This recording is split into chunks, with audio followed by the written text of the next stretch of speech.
Morning વિદ્યાર્થી મિત્રો। હવે આજનો આપણો આ સેકન્ડ લેક્ચર બરાબર ને। તો લાસ્ટ લેક્ચર એટલે કે આપણું જે ફર્સ્ટ લેક્ચર હતું મિત્રો એની અંદર ફક્ત ને ફક્ત આપણે પ્રસ્તાવનાની ચર્ચા કરેલી બરાબર। અને સાથે સાથે મેં તમને કંઈક નક્કી કરવાનું કીધેલું કે ભાઈ ગોલ ડિસાઈડ કરજો બરાબર, કે તમારે ક્યાં જવું છે, કઈ મેડિકલ કોલેજમાં જવું છે બરાબર, કે એમાં કેટલા ટકા જોઈએ, નીટમાં કેટલા માર્ક્સ જોઈએ, એની મેં તમને એક ગોલ ડિસાઈડ કરવાનું કીધેલું બરાબર। તમે ગોલ નક્કી કર્યો જ હશે બરાબર, એવી હું આશા રાખું છું।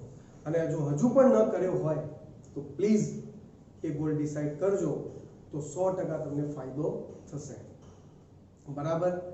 એવા વિદ્યાર્થીઓ છે મિત્રો કે જે આપણે એકવાર ગોલ નક્કી કર્યા પછી એ જ દિશામાં આગળ વધતા હોય છે અને સારું રિઝલ્ટ પ્રાપ્ત કરતા હોય છે। ઓકે, તો વધારે સમય નહીં લઉં એ બાબતમાં બરાબર, પણ એ ડિસાઈડ કરજો। અને હા, એલટી વર્ક એ પણ રોજે રોજ થવું જોઈએ, એના ઉપર પણ ધ્યાન રાખવાનું છે। ઓકે, હવે લાસ્ટ મિત્રો લેક્ચરની અંદર એટલે કે આપણા ફર્સ્ટ લેક્ચરની અંદર આપણે ફક્ત ને ફક્ત ચર્ચા કરી હતી કે કોષ એટલે શું બરાબર કે નહીં બરાબર। એની અંદર આપણે ચર્ચા કરી કે એક કોષી સજીવ હોય, એક અને માત્ર એક જ કોષના બનેલા છે, એમના બધા જ કાર્યો એ એક કોષ દ્વારા જ પૂર્ણ થઈ જતા હોય છે બરાબર। સાથે સાથે એન્ટો વાન લ્યુવન હોક બરાબર કે નહીં, કે જેને સૌપ્રથમ કોષને શું કર્યો, નિહાળ્યો હતો રેડી। અને બીજા હતા આપણા રોબર્ટ બ્રાઉન કે જેમણે કોષ કેન્દ્રની શોધ કરી હતી બરાબર। તો એવી એક નોર્મલ ચર્ચા આપણે પહેલા લેક્ચરની અંદર કરી ગયા હતા બરાબર। હવે આજનો આપણો ટોપિક, આજનો આ લેક્ચરનો મુખ્ય ટોપિક છે મિત્રો કોષવાદ, જેને આપણે સેલ થિયરી તરીકે ઓળખાવીએ છીએ બરાબર। તો આ ટોપિક ઉપર હવે મિત્રો આજે વધારે સારી રીતે ચર્ચા કરવાની છે અને આને વ્યવસ્થિત રીતે તમારે જાણે અહીંયા જેવો ભણી રહો તરત જ એવો મોટે થઈ જાય કે લખાઈ જવું જોઈએ આપણાથી બરાબર। તો એવી એક કામ આપણે આજે કરવાનું છે। ઓકે, તો શરૂઆત કરીએ મિત્રો કોષવાદ રેડી। તો કોષવાદની વાત કરીએ મિત્રો તો કે 1838 માં જર્મનીના વનસ્પતિ શાસ્ત્રી કોણ, મેથિયસ લીડા મિત્રો। ખાસ દરેક વૈજ્ઞાનિકો એમને કઈ સાલમાં શોધ કરી એને આપણે પર્ટિક્યુલર પ્રોપર બુકની અંદર પણ એને માર્કિંગ કરતા રહીશું બરાબર, કારણ કે આવા વૈજ્ઞાનિક જ્યારે પરીક્ષાઓમાં પૂછાતા હોય છે ત્યારે આપણે અટવાતા હોઈએ છીએ। અત્યારે તો તૈયાર થઈ જ જશે બરાબર, પણ પછી આપણે ભૂલી જતા હોય તો આપણે એને વારંવાર પુનરાવર્તન પણ કરતા રહીશું બરાબર।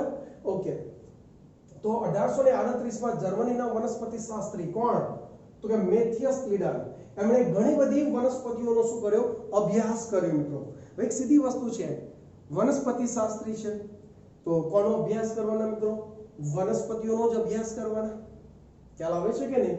ઓકે, અને એમને અભ્યાસ પરથી જોયું કે બધી જ વનસ્પતિઓ વિવિધ કોષોની બનેલી હોય છે અને જે વનસ્પતિઓમાં પેશીઓનું શું કરે, સર્જન કરે છે બરાબર।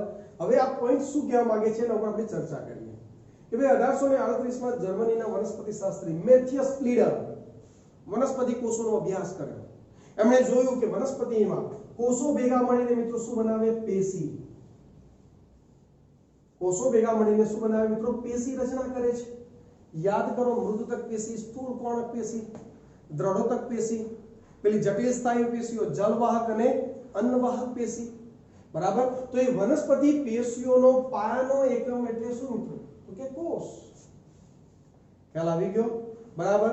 હા, વનસ્પતિમાં અંગ જોવા મળે કે પેશીઓ ભેગી મળી પેશી તંત્ર બનાવે, જે રીતમાં આપણે એક બીજા ચેપ્ટરની અંદર આપણે અભ્યાસ કરીશું, જેમાં અધિસ્તરીય પેશી તંત્ર, આધારોતક પેશી તંત્ર, વાહક પેશી તંત્ર, એ બધા પોઈન્ટ આવશે, આપણે ડીપમાં જઈશું બરાબર। પરંતુ અહીંયા આપણે એટલું યાદ રાખવાનું કે ભાઈ 1838 માં આપણા જર્મનીના વનસ્પતિ શાસ્ત્રી, ખાસ યાદ રાખજો, મેથિયસ લીડા, એમણે વનસ્પતિ કોષોનો શું કર્યો, અભ્યાસ કર્યો।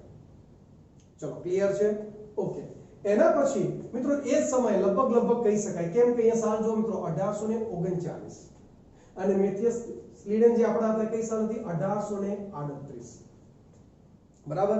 તો કે 1839 માં જુદા જુદા પ્રાણી કોષોનો અભ્યાસ કોણે કર્યો, તો કે બ્રિટિશ પ્રાણી શાસ્ત્રી થિયોડર સ્વાન। કયા મિત્રો, બ્રિટિશ પ્રાણી શાસ્ત્રી થિયોડર સ્વાન, કે જેમણે જુદા જુદા પ્રાણીઓના કોષોનો શું કર્યો? અભ્યાસ કર્યો. એ કોણ મિત્રો? બ્રિટિશ પ્રાણીશાસ્ત્રી થિયોડર સ્વાન. સાલ યાદ રાખીશું મિત્રો 1839. રેડી? તો પેલા મેથિયસ લીડર જર્મનીના વનસ્પતિશાસ્ત્રી હતા. તો આ બાજુ આ બ્રિટિશ પ્રાણીશાસ્ત્રી થિયોડર સ્વાન, જેને 1839 માં જુદા જુદા પ્રાણી કોષોનો શું કર્યો? અભ્યાસ કર્યો. એટલે પેલા વનસ્પતિશાસ્ત્રી તો આ પ્રાણીશાસ્ત્રી. મિત્રો આપણું જીવ વિજ્ઞાન પણ એ જ છે ને. આપણું જે જીવ વિજ્ઞાન છે એ પણ બે ભાગોમાં વહેંચાયેલું છે, વનસ્પતિશાસ્ત્ર અને પ્રાણીશાસ્ત્ર. વનસ્પતિશાસ્ત્ર એટલે આપણે વનસ્પતિઓનો અભ્યાસ કરવાનો, પ્રાણીશાસ્ત્ર એટલે આપણે પ્રાણીઓનો અભ્યાસ કરીશું. ખ્યાલ આવે છે કે નહીં? તો એ બંનેનો અભ્યાસ એટલે જીવ વિજ્ઞાન, બાયોલોજી. બરાબર? ઓકે, તો બંને વૈજ્ઞાનિક આવી ગયા, એક વનસ્પતિશાસ્ત્રના અને બીજા કયા? પ્રાણીશાસ્ત્રના. હવે અહીંયા ધ્યાન આપજો, એમને નોંધ્યું કે કોષની બહારની બાજુએ એક પાતળું બાહ્ય પડ આવેલું હોય છે, જેને આજે આપણે કોષરસ પટલ તરીકે ઓળખીએ છીએ. હવે આ કોષરસ પટલ તરીકે જેને આપણે ઓળખીએ છીએ એને થોડું સમજાવો કે કેવી રીતે છે. બરાબર? તો અહીંયા ધ્યાન આપો ભાઈ. ધારો કે તમે મિત્રો આગળ બી કોષની રચનાઓ દોરી જશે. તો કોષ છે, આ એનું કોષ કેન્દ્ર છે. કોષ કેન્દ્ર છે, સમજ આપો તો મિત્રો, જો આ ડીપમાં જવાના છે. બરાબર? અહીંયા આવશે એનો કોષરસ. બરાબર? બાકી બધી અંગિકાઓ આવશે આ વિસ્તારમાં.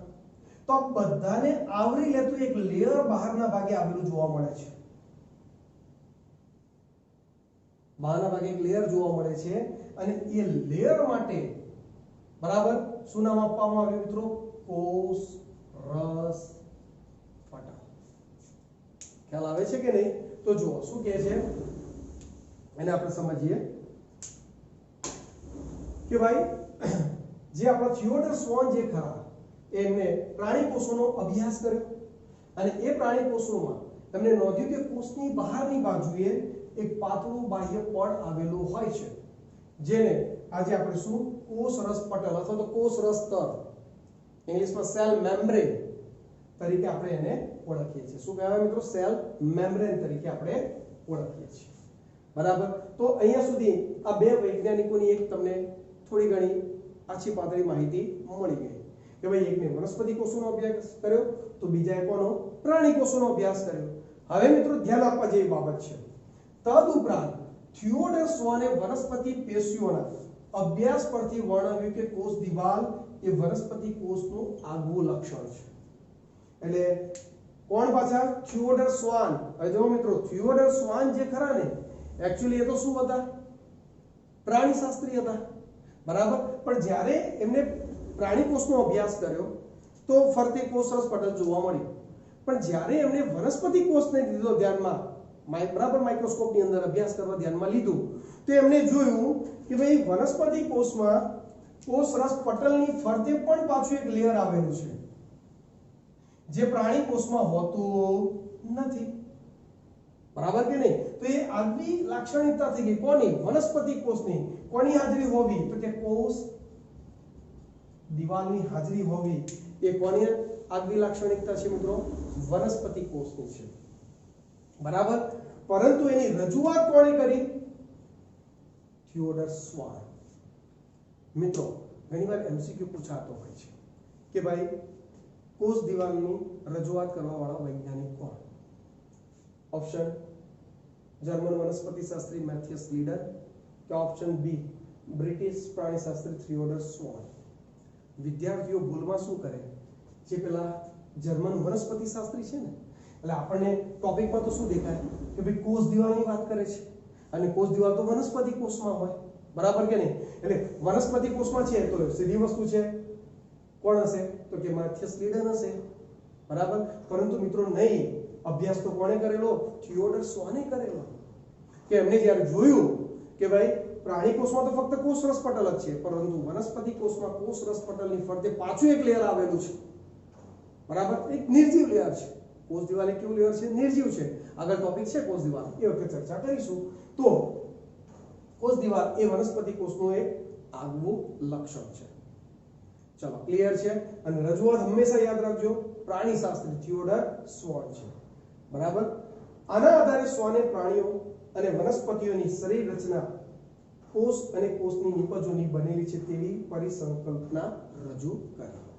બરાબર કે ભાઈ આ બધી ચિત્રો ક્લિયર થઈ ગયા પછી શ્વાને નક્કી કરી દીધું કે દરેક સજીવ ચાહે વનસ્પતિ હોય કે પ્રાણી એ બધાય સજીવ સારા બનેલા છે મિત્રો, કોષના બનેલા જોવા મળે છે. એટલે આપણે પહેલો જ દિવસે એક પોઈન્ટ હતો યાદ કરો, સજીવનો રચનાત્મક અને ક્રિયાત્મક એકમ શું છે મિત્રો? કોષ છે. બરાબર ને? એના થકી જ એના બધા જ કાર્યો થતા જોવા મળે છે. ચલો ક્લિયર છે, ખ્યાલ આવી ગયો? Okay, very good. હવે આગળ વાત આવે છે મિત્રો, સ્લીડન અને સ્વાન સંયુક્ત રીતે કોની રજૂઆત કરી મિત્રો? કોષવાદની રજૂઆત કરી. બરાબર, પરંતુ આ સિદ્ધાંત નવા કોષોનું સર્જન કેવી રીતે થાય છે તે સમજાવવા માટે અસમર્થ રહ્યું. મિત્રો બહુ અગત્યનું વાક્ય છે. બરાબર, એ વખતે તમે વિચારો કે ભાઈ ભલે આ વૈજ્ઞાનિકોએ કોષની શોધ કરી હતી, બરાબર, પરંતુ સ્લીડન અને સ્વાનને એક તકલીફ પડી કે એમનું જે કોષવાદની રજૂઆત હતી જેને આપણે સેલ થિયરી તરીકે ઓળખીએ છીએ, એમાં એને નવા કોષો ક્યાંથી આવે છે? તમને એમ થાય સર નવા કોષવાળું વાક્ય કઈ મગજમાં ઉતર્યું નહીં. મિત્રો તમે સમજો, મનુષ્ય જ્યારે એના જીવન ચક્રની શરૂઆત કરે, બરાબર, તો આપણે જાણીએ છીએ મિત્રો કે એક શુક્રકોષ, બરાબર, એક શુક્રકોષ છે મિત્રો, અને એક શું છે? અંડકોષ છે. બરાબર, બંને વચ્ચે ફલન થાય છે. કઈ ક્રિયા મિત્રો? ફલન. બંને એકકીય હતા. બરાબર, 2n રચના બની, જેને આપણે શું કહીએ છીએ મિત્રો? ફલિતા અથવા તો યુગ્મન છે. બરાબર, આ દ્વિકીય રચના. હવે આપણો આ પહેલો કોષ છે મિત્રો, મારો, તમારો, પૃથ્વી પરના દરેક બહુકોષી સજીવનો પહેલો કોષ એટલે એનો ફલિતા. બરાબર, હવે એનું વિભાજન થયું તો કે એકમાંથી કેટલા? તો કે 2 બાળકોષ બને. રેડી? પાછું વિભાજન થયું તો કે 2 ના કેટલા? તો કે 4 બાળકોષ બને. પાછું વિભાજન થયું 4 ના 8, 8 ના 16, 32, 64. ખ્યાલ આવે છે કે નહીં? એમ કરતા કરતા આપણે અંદર કોષોની સંખ્યામાં શું થતો ગયો? વધારો થતો ગયો. આજે પુખ્તા અવસ્થાએ મિત્રો આપણી અંદર 100 ટ્રિલિયન. કેટલા કોષ છે? 100 ટ્રિલિયન. ગાણિતિક ભાષામાં કેવું હોય મિત્રો? તો કે 1014 ઘાત આટલા કોષ મિત્રો આપણા શરીરની અંદર આવેલા છે. બરાબર, તો પ્રશ્નાર્થ એ હતો કે આપણે તો એક કોષથી શરૂઆત કરી, તો નવા કોષ આવ્યા ક્યાંથી આપણી અંદર? આ રજૂઆત કરવામાં આપણા બંને વૈજ્ઞાનિક, બરાબર, કે જે સ્લીડન કે સ્વાન, આ બંને વૈજ્ઞાનિક શું થયા? નિષ્ફળ ગયા હતા. ખ્યાલ આવી ગયો? આપણને બી પ્રશ્ન થાય શું નવા કોષો આવે ક્યાંથી? આપણે સૂઈએ, રાતે જ્યારે સૂઈ જઈએ છીએ એટલે આપણી અંદર આપણી લંબાઈમાં વધારો થઈ જાય, આપણી પહોળાઈમાં વધારો થઈ જાય, એવું હોય છે. બરાબર, તો વિચારો આ વૈજ્ઞાનિકો એ વખતેની વાત ચાલે છે, 1838 1839 ની વાત ચાલે છે. બરાબર, ત્યારે સીધી વસ્તુ છે કે એ વખતે એમની રજૂઆત કરી શક્યા નહીં કે નવા કોષ આવ્યા ક્યાંથી. બરાબર, તો એ કોષવાદને પૂર્ણ કરવામાં જે વૈજ્ઞાનિકનો મહત્વનો ફાળો છે મિત્રો, એ છે આપણા કોણ? રુડોલ્ફ વિશોએ. એટલે કે રુડોલ્ફ વિશો. શું નામ છે મિત્રો? રુડોલ્ફ વિશો. કે ભાઈ રુડોલ્ફ વિશો જે ખરા, એમને 1855માં, રુડોલ્ફ વિશો જે ખરા એમને 1855માં સૌપ્રથમ પુરવાર કર્યું કે કોષ વિભાજન પામીને પૂર્વ અસ્તિત્વ ધરાવતા કોષોમાંથી નવા કોષોનું સર્જન થાય છે.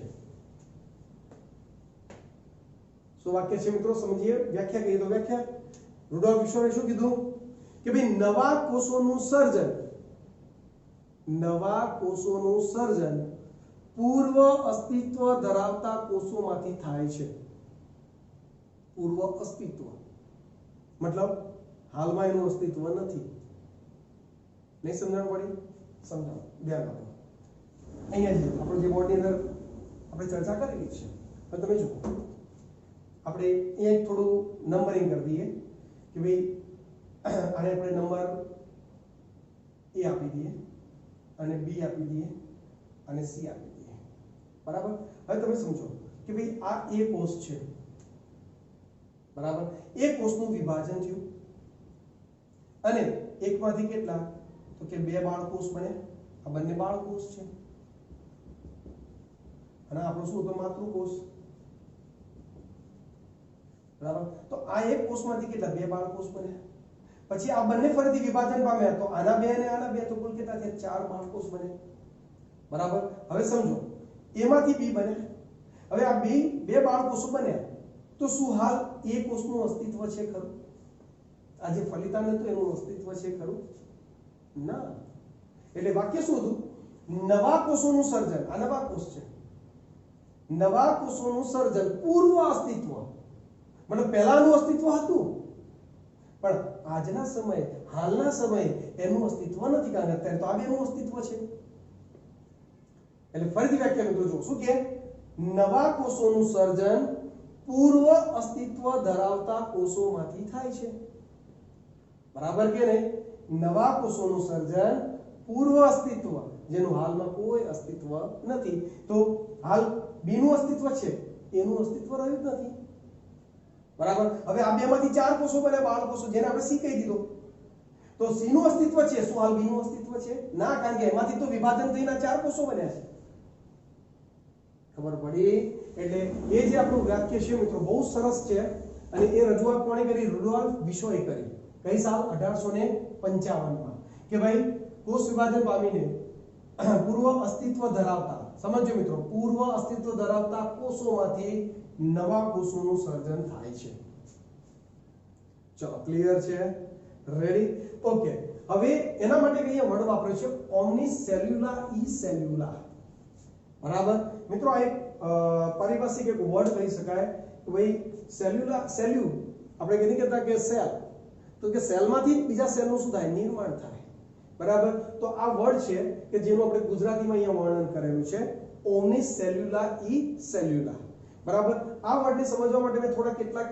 અહીંયા વાક્યોની રજૂઆત કરી છે બરાબર તમને મજા આવશે જાણીને શું કહે છે જુઓ all cells come from cells મતલબ કોષો ક્યાંથી આવે છે આગળના જ કોષોમાંથી આવે છે બરાબર every cells is born of a previous cell મતલબ જે નવો કોષ આવ્યો છે એ આગળનો પ્રીવિયસ એટલે આગળના જ કોષમાંથી ઉતરી આવ્યો છે બરાબર ત્રીજું વાક્ય લાઈફ કમ ફ્રોમ લાઈફ બરાબર લાઈફ એટલે કે જીવમાંથી બીજા જીવનો ઉદ્ભવ થાય છે એમ કોષમાંથી બીજા કોષનો શું થયો ઉદ્ભવ થયો પણ જે નવા કોષ આવ્યા એનું અસ્તિત્વ છે પણ એટલું જૂનો તો એનું અસ્તિત્વ છે ના એટલે તો પેલું વાક્ય છે કે ભાઈ પૂર્વ અસ્તિત્વ ધરાવતા કોષોમાંથી જ નવા કોષોનું સર્જન થતું જોવા મળે છે ચલો ક્લિયર છે તો આ રીતે રુડોલ્ફ વિશોની મદદથી કોષવાદ સંપૂર્ણપણે શું થયો મિત્રો પૂર્ણ થતો જોવા મળે છે બરાબર હવે એની અંદર વાત કરીએ તો જે છેલ્લે એક શું છે મિત્રો જો તેઓએ સ્વીડન અને સ્વાને આપેલા કોષવાદની પરિસંકલ્પનામાં શું કર્યો સુધારો કર્યો અને કોષવાદનું અંતિમ સ્વરૂપ રજૂ કર્યું બરાબર એટલે કોષવાદ કોણે આપ્યો હંમેશા જો પૂછાય તો યાદ રાખવાનું કોષવાદ આપવાવાળા આ બે કોણ સ્વીડન અને સ્વાન પણ કોષવાદમાં સુધારો કરવો કોષવાદને પરિપૂર્ણ કરવો તો એ કોણ છે રુડોલ્ફ વિશો છે ચલો ક્લિયર છે ઓકે તો છેલ્લે અંતિમ સ્વરૂપ કોષવાદનું અંતિમ સ્વરૂપ શું થયું બરાબર તો કે કોષવાદનું અંતિમ સ્વરૂપનો પહેલો મુદ્દો શું આવે મિત્રો કે ભાઈ બધા જ જીવંત સજીવો કોષ અને કોષની નિપજોના બનેલા હોય છે બરાબર કે નહીં દરેક સજીવનો પાયાનો એકમ કોષ છે બધા જ કાર્યો એના કોષની અંદર થાય છે ભલે આપણે કહીએ હું કરું છું મેં કરું છું આવા આપણા વર્ડ આવે છે પણ આપણા થકી કંઈ થતું જ નથી બધા જ કાર્યો આપણા કોષ થકી થતા જોવા મળે છે બરાબર એટલે બધા જ જીવંત સજીવો કોષ અને કોષની નિપજોના બનેલા છે કારણ કોષની અંદર બધા કાર્યો થાય છે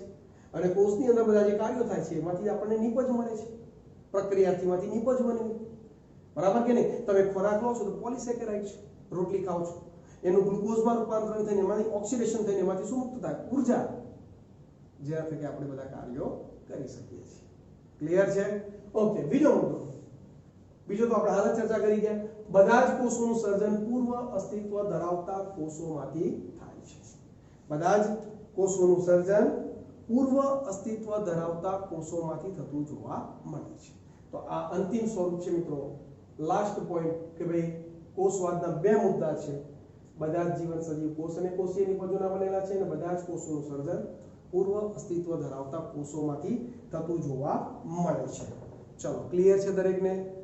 ખ્યાલ આવી ગયો? રેડી? તો મિત્રો આજનો આપણો આ ટોપિક જેને આપણે કોષવાદ, જેને આપણે સેલ થિયરી તરીકે ઓળખીએ છીએ, બરાબર?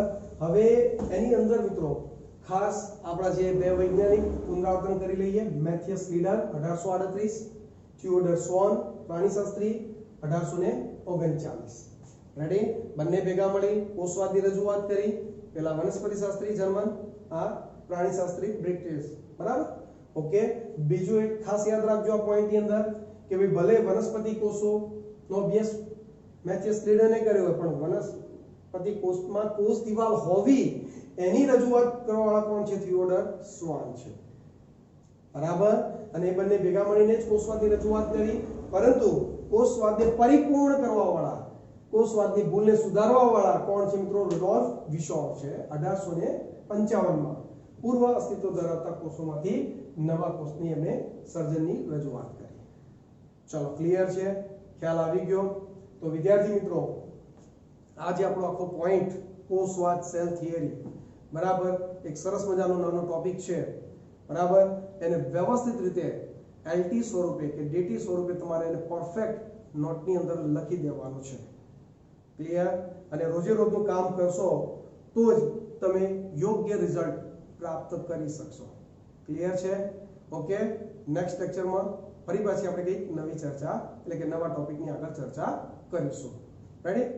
ઓકે.